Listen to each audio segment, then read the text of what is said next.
Pro-democracy labor unions and a student group in Hong Kong have not been able to garner enough support to hold strikes against looming national security legislation imposed by Beijing, in a blow for the Chinese-ruled city's protest movement.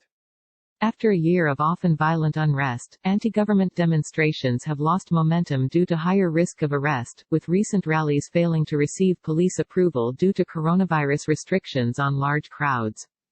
A strike was intended to open a new arena of resistance, but organizers said only 8,943 union members participated in a city-wide poll, falling short of the 60,000 threshold to go ahead, even as 95% of the votes were in favor.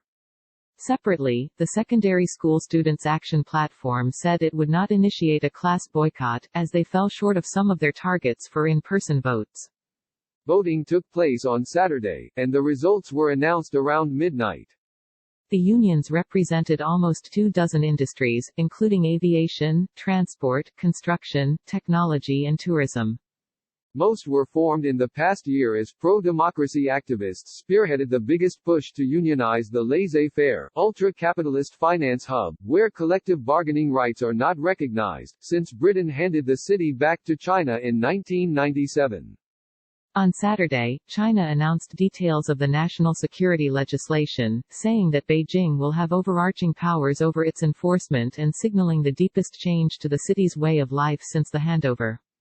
The planned law has alarmed foreign governments as well as democracy activists in Hong Kong, who were already concerned that Beijing was tightening its grip over the semi-autonomous city.